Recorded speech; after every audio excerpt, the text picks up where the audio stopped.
So I started 30 minutes late this month, because we had a workshop earlier. So most of you were here for that also. So at this time, I'll ask Roxanne to do the invocation. If everybody will please stand. All right, let's pray. Our dear loving God, we thank you for bringing us here together tonight. Lord, I thank you that you have given us insight and ideas, and we thank you for our city manager who is leading us in the way of the necessary jobs that need to be done. We again pray for wisdom and understanding. We pray, Lord, that we will be open to reason, that we will work well together, that we will listen carefully, and we'll make the best decisions for the city, for today, and for years to come. Pray in Jesus' name, amen.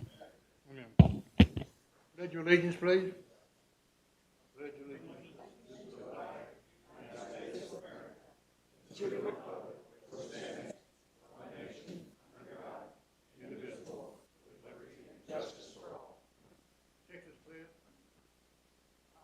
Texas flag.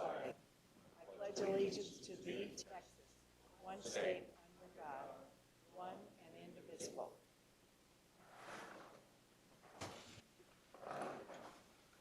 Thank you all very much. Appreciate that.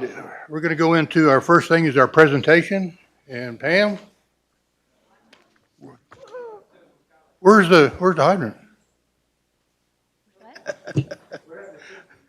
Well, I thought you were bringing the hydrant with you. No. Oh. Citizens. I'm Pam Robinson, chairperson of the Mary Ruth Briggs Library and treasurer of Friends of the Mary Ruth Briggs Library, which is a 501c3.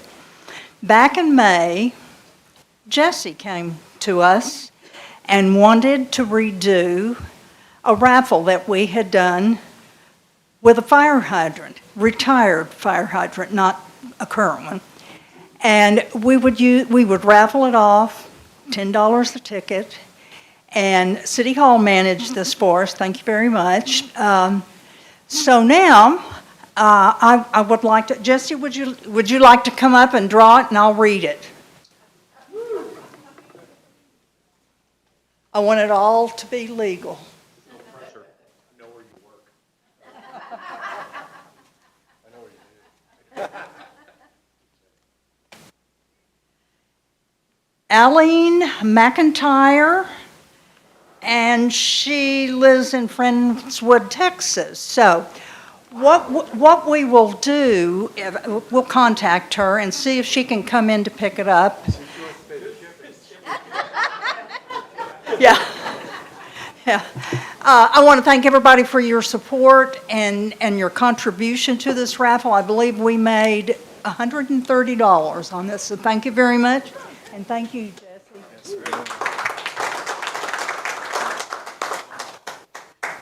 Thank you, Pam.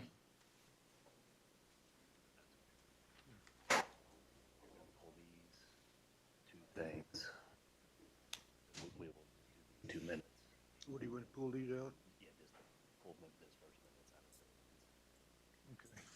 out. Okay, we're going to have citizens' comments now. Denise, you're the first one up. Please state your name and address. We'd appreciate it. My name is Denise Seibert, 114 Great West Loop. I wanted to say thank you for the Summerfest. That was really good. It really went well. We had a lot more trash cans, and the hand washing stations were great. Couldn't hear the music. I don't know if we had a sound system last year. I thought we did. But anyways, I thought that went really great. And I am so excited to see the FEMA semi-trucks around this neighborhood picking up trash. I'm so excited about that. So thank you guys for getting that coordinated and everything to meet our needs and get that debris out of here. So appreciate it. Thank you, Denise. Donna?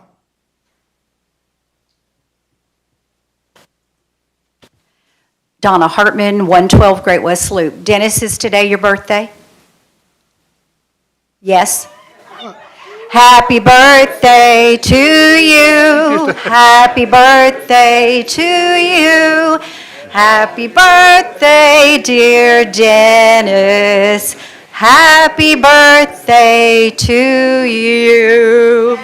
And many more. And that doesn't count against my 3 minutes. Okay. Thank you, Donna. When you get to my age, it just turns out to be another day. You know, but you need to be honored. You should be honored. Thank you. Once again, thank you for the Summerfest. It was absolutely wonderful. Thank you, council, staff, and everyone who's part of all this debris pickup. I know we need to just be patient and kind to one another and realize that there's a lot of things going on. I know Waste Management, they've got landfill problems, and so we want to be very patient with them, as if our day gets changed, so what, really? It's not that big of a deal. So let's be kind to one another. There was a couple things I just wanted to clear up, because the friendly neighbors of Mortgage Point, sometimes people get on there and give a lot of misinformation. So I know that the council tonight is going to address the marina and the marina rates. So just a little bit of background. We had a tornado in '97, wiped out our marina. July of '97, we formed a marina committee that looked into rebuilding the marina, not having a marina, the different options. The patrons at that time all put up a deposit. Most of those patrons are still in the marina right now. They had no stall, just to say, we guarantee our commitment to coming back on again if you build it. We knew that if we built it, they would come. They always have. So, and they did. So the other thing is that someone talked about your tax money, your ad valorem taxes going to take care of the marina. They do not. The marina is in an enterprise fund. It is paid for by the patrons, gas sales, some sales tax that comes in on some items that they sell. So the marina patrons do pay for the marina. It is not paid out of your tax monies. No one objected to coming with an increase. In fact, I support the increase that you're doing. I like the plan that Ronnie came up with. A couple years ago, we were approached about doing an increase, but it was so unreasonable, the rates that they were going to do all at one time to marina patrons, and it just wasn't right. So I applaud y'all for coming up with something reasonable at this time. And then I think we can get on a regular program of increases, because it does make a lot of money. The other thing is our marina has always made a profit. And that profit goes to helping other things in the enterprise fund. It can be used for water, it can be used for sewer, it can be used for improvements in the marina, but it's always made a profit, it's always paid for itself. The other thing is people try to compare our marina with others. Our marina is paid for. I'm not too sure that other marinas can say that, so it's costing us. We have paid off that debt. Marina patrons, the debt's been paid off. Also, we don't pay sales tax. Other marinas are privatized. They pay sales tax. Our city does not pay sales tax. Mark Allen did a little assessment of the other marinas, and one of them, he said, provided hydro hoist. Hydro hoists are about $10,000, and our marina patrons and our marina does not provide you with hydro hoist. So that's a $10,000 expense if a person gets a hydro hoist. Also, the other thing is, I think Mark said that you could pull out of your contract and get back on. They don't have a waiting list like we do. Part of our waiting list is because we have great rates and we have a great marina, but they don't have waiting lists. So if they decide to go off in the winter, they pull out, come back on a little later. We can't do that. We have not been able to access our stalls because of the storm and everything else. No fault of our marina manager. They've done a great job. They've been working harder than they ever have trying to get us back in there. But for 2 months, we have not been able to access our stalls. You know what? We still pay. Every month we pay. It is a steady, stable income that comes in. And the only reason I'm saying this is just don't feel you got to jump this thing real high, real quick with marina. We're really different than other people are. They can have a little bit more time. I know you probably don't want to address this now, but I'd still like an update on the master plan. It's been almost 2.5 years. I'd also like to know where we are financially in paying for it. When, I think last time they said there was a draft. If we've gotten the final draft? And the only other thing that I might add is, we have the same time of our council meetings for years and years and years. So if you change the time, and I know it was addressed legally, agenda posted, you did all the right things, but maybe Susie can put a special post out there to say, tonight, council meeting, just a reminder, it's going to start at 6:30. Because I guarantee you, even though Carrie said Larry wasn't up to date, I guarantee you everybody that came in at 6 o'clock wasn't either, because they're so used to doing it that way. So maybe just a little blip on there. She does such a great job of keeping communications going. Thank you. Thank you, Donna. Okay, Larry, you get to follow that. I hate to follow Alderman. I only have two things. Where are we at with the new audit? Is it going to be like August or September? Have we heard? Because he said it was going to be real quick to have this second audit. Do we know? The gentleman wasn't going to start until July, and that was part of the discussion that I didn't really feel comfortable with. I wanted to start it sooner. But long story short is this fiscal year 22 has begun, as I said earlier tonight, or during the work session. So as far as the timeline when it will be done, I don't know. I know Carrie's engaged with that process, and it's underway. That's all I can tell you. Fiscal year 2022 I'm talking about. Right, thank you. The other thing is, our chief, he's gone, but he brought up the signage at the marina. I'm aware, yeah, I've got that. And there was other signage that this council, not this council, but 3 years ago approved other signage, and it has not been done. For the marina? For the marina, it was for like no camping, this sort of thing.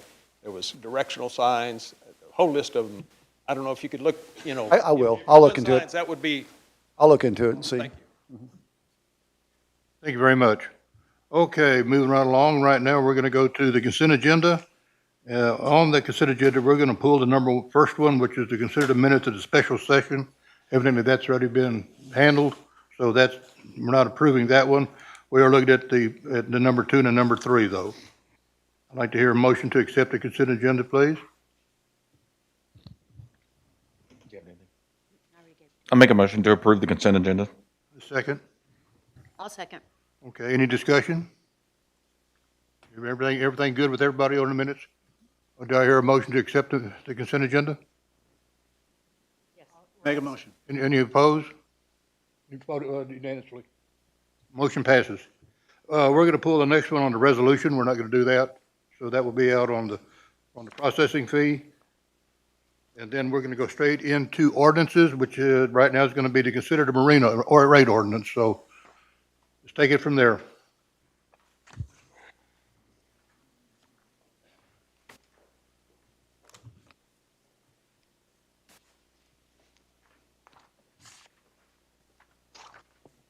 And I can explain why the resolution was pulled. We're waiting on the contract, that was the least priority for me right now with the debris one. So we will bring that back at next month once we have reviewed the contract and we are good with it.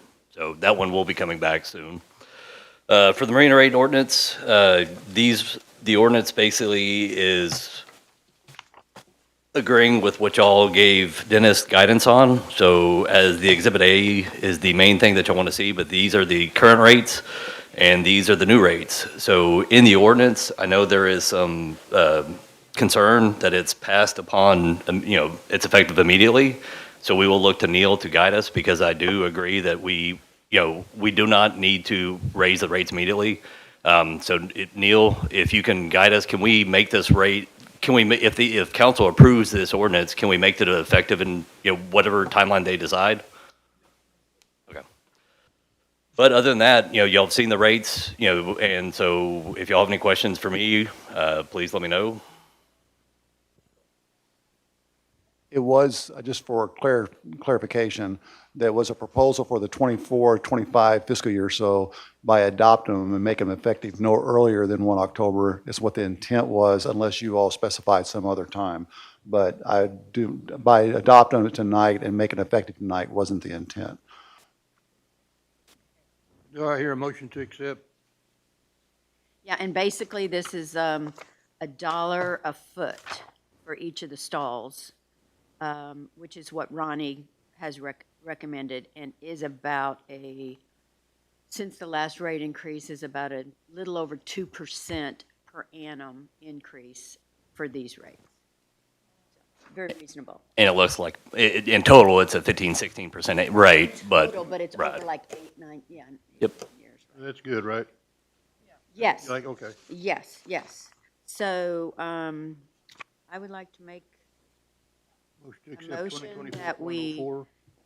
accept ordinance 2024-04, effective 10/1/24, with notice going out to all the marina patrons immediately. That's not, 90 days. that's not a part of the ordinance though, is it? That's something we're going to do. 90 days, is it, we have 90 days for October 1? I just want to give the patrons 90 days notice. We will. I'm just saying that I don't know if that's the wording of the ordinance unless you want to amend it, but the notices, that's a, This says upon publication, so We I'm will. changing upon publication to October 1. But if you don't want me to do that. no, that publication is going in a newspaper, I would assume, one, right? Did you have plans for doing that, Carrie? We've never put it Okay. on the. Well, put it should, on the it should be bills. publicly noticed, one, and two is, every one of them will receive a notice that the rates increase to their current mailing address. So that will be a part of it, let them know effective 1 October, unless you all change that date to another time. But they'll be given a public notice, and there'll be a personal notice, given the fact that we've got slip holders that may or not even be in the area. Some of them live outside the area, so I think it's important to do both. They're not going to read a public notice, so odds are. Okay, well, I'll withdraw because I don't want it to say effective upon publication. So somebody else wants to try it. So make a motion to approve ordinance 2024.04 with the change being that the effective date is 1 October. That works, and that gives us a chance to do the public notice and get the other ones their notices. Yes. I'll second that. Okay. Who actually made the motion? Jimbo. Oh, okay. Any further discussion? All in favor? Aye. Any opposed? All right, motion passes. Okay. Next one, I'd like to have ordinance of 2024.03, consider budget amendment. Dennis, that's yours.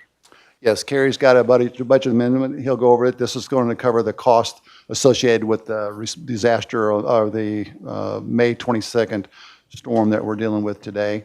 And it's pretty much what we talked about earlier when I gave you the storm update. This just makes sure the money's available. We won't receive any kind of billing for, another couple weeks at the earliest? Yeah, I think they said we'd get, because Dennis mentioned that we've already paid, the debris pickup, but we have not. Basically, we will get a 1-month billing, and it will capture 100% of. Yeah. the- I was referring, we've already spent the dollars regardless of whether we It's like it or left our not. bank It's a account. bill due. Right. That's what it was meant, so I apologize if I misled you. Yeah, so basically, this ordinance is going to capture all the budget amendments. We've previously had this year and last year, we've had one budget amendment, so we've kind of changed the format to make it look more the way ordinances should be done here. So the one thing, typically in the past, we've had revenue neutral budget amendments with current year revenues. The difference with this budget amendment is that we will having to use fund balance. So we have it there, and that's what we're supposed to use it for. The one thing that you can't really capture in this is the FEMA reimbursement. Basically, I put it in your cash worksheets that 75% of this will get reimbursed relating to the debris pickup and the management with Debris Tech. However, based on their estimates, that if we submit the FEMA package, it could be up to 6 months before we get that reimbursement dollars back from FEMA. So in your projected cash flow that I gave y'all, basically the year-end projected cash will not have the FEMA dollars back into it. But really, the meat and potatoes of this ordinance is just capturing all the contracts that y'all approved Dennis to enter into with, not to exceed amounts. So, and then we also have the marina repairs in addition to that. We might add that under the debris removal, that Debris Tech's not going to charge us. We didn't know that until today. So there's $15,000 in there extra because of that disposal that we thought we may encounter that now we're not. So that extra $15,000 will be a buffer just in case something happens to go over a little bit. But I don't know at this stage we're going to, but for sure Debris Tech told us today that they will not be charging us because it's not something they're going to get involved in because it deals with the pit specifically. And if you're flipping through it, don't use the one that was in your packet, because I was updating it based on discussion points here, but I changed the dollar amount, the total dollar amount did not change at the right, but it was just the allocation between the different contracts kind of did, and then we added that contingency just in case.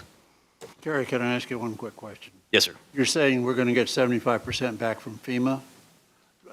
Dennis, I think the last time we talked about this in the council meeting, there was some question as to, we were going to apply to FEMA and hopefully we're going to get it. But there was a certain amount of uncertainty of whether that was going to actually. Right. To meet the requirements for FEMA, there are certain things they do require. We've met those requirements up to now. That's what Debris Tech's for, is taking it basically from cradle, as in when the storm occurred, from the individual to the disposal site. So we're doing that, we're capturing all that, so there's no reason for us not to. The meeting that we went to was mandatory. If you didn't attend, you're not going to get anything. So we were present and accounted for. We signed our signature showing that we're seeking that reimbursement, and we're in the process of filling out that paperwork and accounting for that. So we should get up to 75%. When we shift over to because remember, 25%, it was still kind of lost in that process. But like I told you, with the storm, we're looking at trying to do the second phase internally, and maybe with that, the man hours and the debris removal that we capture and document it the same way, we should be able to get that cradle to grave response to to FEMA, showing where it came from and how it was disposed of. And if we can do that, then we may make up some of those lost dollars, is what I was talking about Feel earlier. much more comfortable. that Oh, we yes, will in fact definitely. get it. Yes, definitely. We're doing everything they're asking us to do, and Requirements. yes, we were meeting the requirements. Yes, sir. I don't feel like it's going to be a problem. I don't know if it's going to be 6 months or, I don't know. It's always the checks in the mail. Checks in the mail. Yeah, that's fine. But the only thing that would not be eligible, and that's on that one, is the existing debris that was already taken to the pit by residents. So that's the 53,000 that the city is just going to have to eat regardless. There, I hear a motion to accept the ordinance. I just have a real quick question on the marina. The $35,000, what building structures? So we originally had 5,000 in the budget. That was kind of the standard amount in that line item for that budget. So then in Budget Amendment 1, earlier in the year, we added 30,000 knowing that the walkway had to be repaired, the high bridge walkway. So we had already made those repairs. So we were spending, we cut the check for the repairs, the week after the disaster hit. So that is already in the budget. So now we're taking the $35,000 budgeted amount, and now we're adding the cost of the contracted amount for the new repairs for the marina. Okay, but the 35 isn't a part of a new budget amendment No, we're taking the existing. in a previous budget. Right, so the only thing that you're adding, and this is the format that we're going to use from here going forward, is what was the existing budget, what was the existing expense amount of the 35,000? You're not increasing that. The existing 35, you are adding 116,000 to that line item in the budget. So you are increasing the use of, basically you're using fund balance for the marina of 116,000 for the repairs for the storm. So basically, this is saying in account number 15, blah, blah, blah, blah, blah, that budget is now going to be 151. Correct, But we're really only approving 116 incrementally. correct. Okay. And this will be the format that we use from here going forward. Yeah, it shows you where you're at and what you're adding to it, and it can actually have a running tally, but you'll be a little bit more clear, because that is your new budget moving forward. Okay.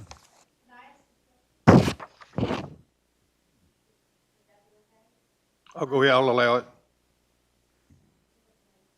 Go ahead. So it's not good for us as a community to take the debris to the trash because you're not getting reimbursed. By trash, you mean the pit? Yes. Right, well, I mean, the pit is closed, and so we did not know that at the time when everyone was doing it, but so now, how he even said it, if another disaster hits, we will be much more prepared to knowing that, hey, if we do that, we need to have someone documenting the residents, we need to bring water bills and so on and so forth, so that way, the next time this happens, if it does, which would be the next city manager, would bring that in, so.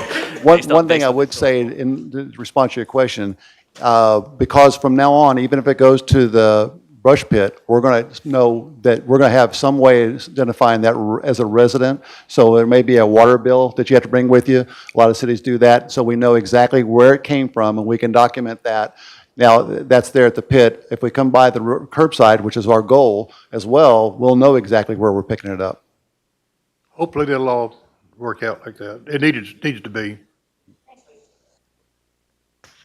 Okay, I would like to make a motion to approve ordinance number 2024.03, making a budget amendment to cover the costs of the storm expenses. Well, I have a real quick question, and I heard somebody ask it, and I have the same one, and that is, what about insurance money?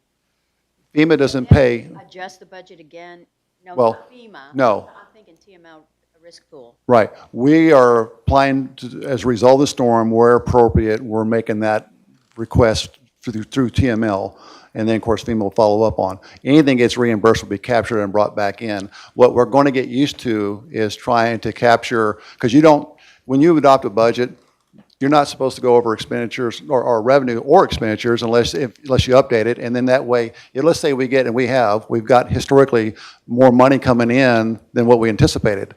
So what you should do, if you're going to spend those dollars, you should not only recognize that revenue, but also recognize expenditures in the same budget. We're going to be doing that, and this is how we're going to keep track of it moving forward. So to answer your question, if it's insurance coming in, we will capture those dollars. Right now, it's really up in the air whether we'll get it or not. If we do, we'll recognize those dollars coming in through a budget amendment, and then if we want to spend those dollars, we'll go ahead and allocate it according to your all's wishes. Thank you, Roxanne. Do I hear a second to Roxanne's motion? I second it. Any further discussion? All in favor? Aye. Any opposed? Motion passes. That's going to be it for tonight, more or less. A couple of things I want to make. Glad that everybody enjoyed Summerfest. I think y'all did a great job, Jimbo, you and your volunteers. Also, I want to make a statement that to cover our backside, there may be an occasion where there may be more than 2 city council members at a particular function, such as Summerfest.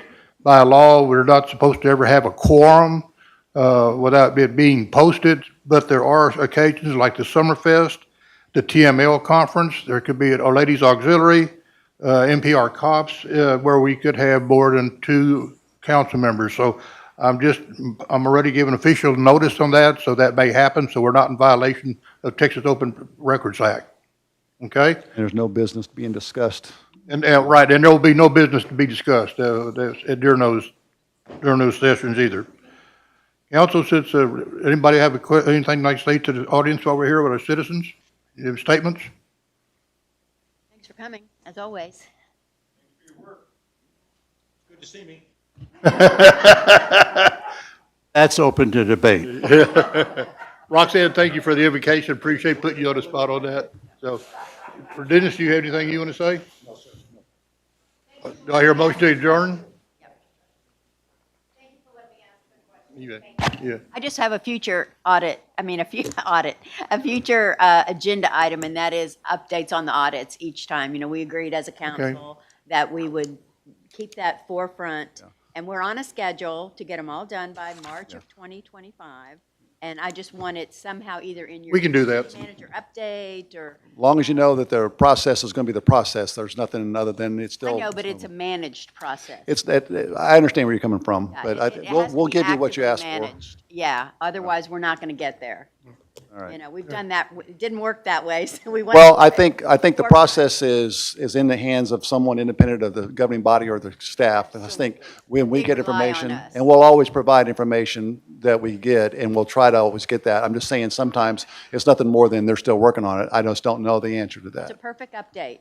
We're on track to get all 3 done by March of 2025. That's a perfect update for me. I mean, I just want to make sure it's top of mind, it's a high priority, because we're going to need money. We're going to have to go out for debt. We're going to need to get those audits behind us. So it's important to me, and I know it's important to some other residents. So, okay, just a quick update. That's legit request. Do I hear a motion to adjourn? I'll make a motion to adjourn, sir. In a second? All in favor? Aye. Audience, thank y'all for being here, everyone. Appreciate y'all putting up with us today.